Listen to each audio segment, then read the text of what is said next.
Assalamualaikum warahmatullahi wabarakatuh. Selamat pagi anak-anakku. Bagaimana kabar kalian hari ini? Semoga kalian dan keluarga semuanya dalam keadaan sehat dan baik-baik saja.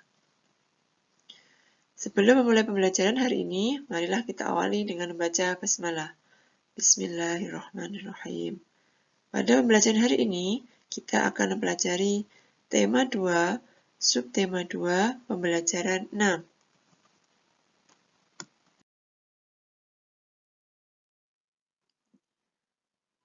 Pernahkah kalian melakukan kegiatan seperti pada gambar di samping?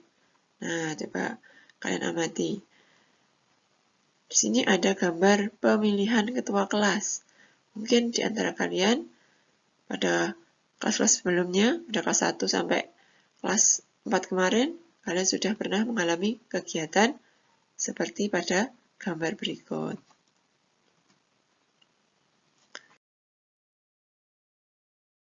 Nah, apa itu musyawarah? Mungkin masih ingat? Di musyawarah adalah pengambilan keputusan bersama untuk menyelesaikan masalah dengan maksud mencapai mufakat. Kemudian apa itu mufakat? Mufakat adalah kesepakatan untuk melaksanakan hasil musyawarah.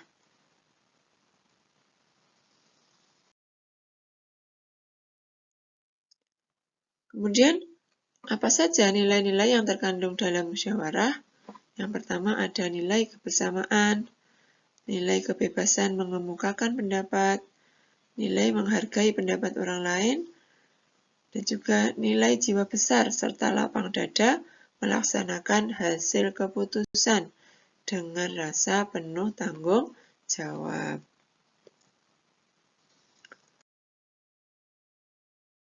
Selanjutnya, apa saja ciri-ciri musyawarah untuk mufakat?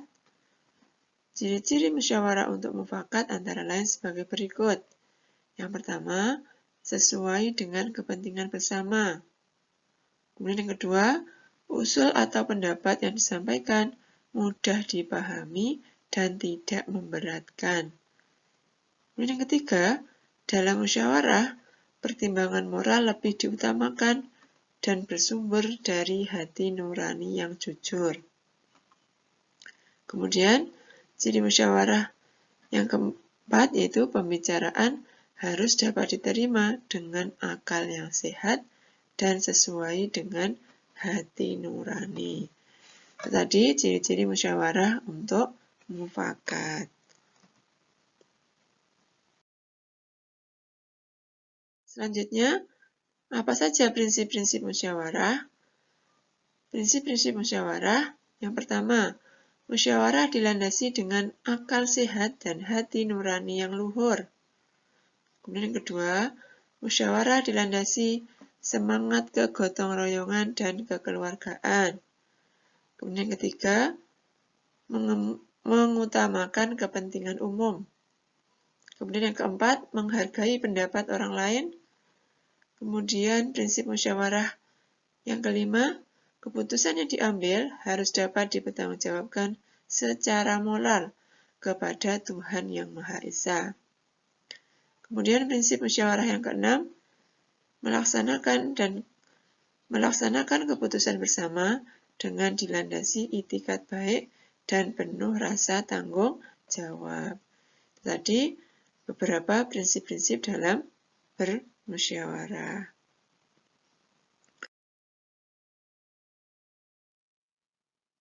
Baik, selanjutnya kita pelajari tata cara dan persyaratan musyawarah.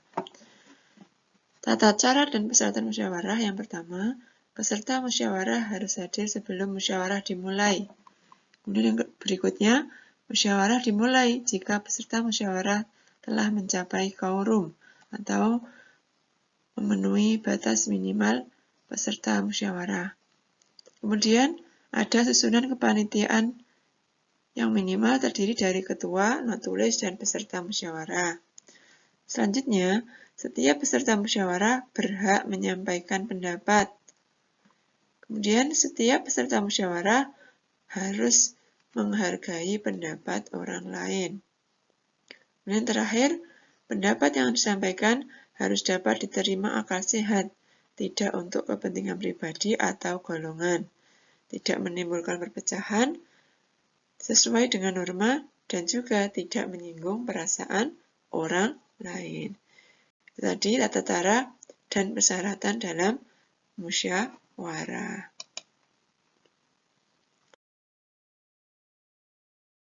Selanjutnya, cara-cara mengeluarkan pendapat. Nah, ada beberapa cara yang dapat kita gunakan saat kita mau menyampaikan pendapat kita. Yang pertama, yaitu mengacungkan tangan sebagai tanda izin berbicara. Jadi, sebelum kita menyampaikan pendapat, kita mengacungkan tangan terlebih dahulu. Kemudian yang kedua, berbicara setelah dipersilahkan. Setelah dipersilahkan, yuk silahkan menyampaikan pendapatnya, baru kita menyampaikan apa yang akan kita sampaikan. Kemudian yang ketiga, kalau ada yang berbicara, menunggu sampai pembicaraan selesai. Jadi kita tidak boleh menyela pembicaraan orang lain. Jadi kalau masih ada yang berbicara, kita menunggu dulu sampai pembicaraan selesai. Kemudian yang keempat, bersikap sopan saat kita menyampaikan pendapat kita. Dan yang terakhir, suara kita saat menyampaikan pendapat harus dengan jelas.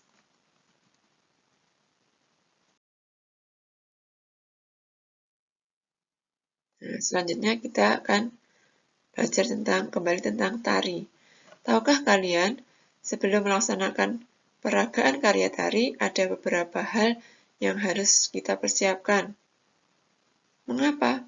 Nah, jadi sebelum melaksanakan peragaan karya tari, ada beberapa hal yang harus kita persiapkan dengan tujuan agar peragaan karya tari kita berhasil dengan baik di hadapan orang lain.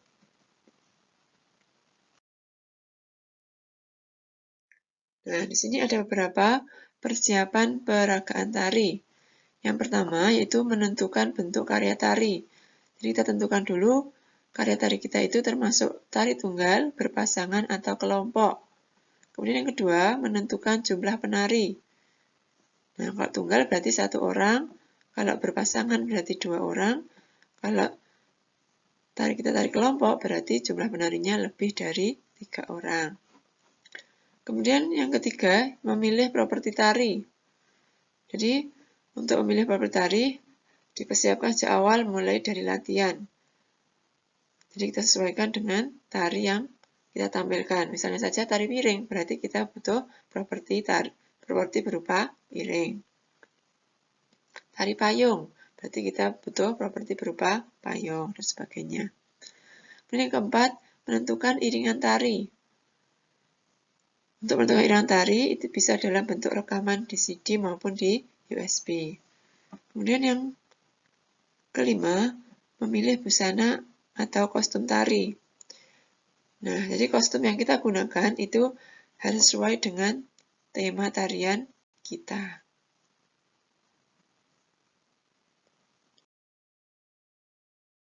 Baik anak-anakku, untuk pembelajaran hari ini sudah cukup kan? Ada kurang lebihnya Ustazah mohon maaf.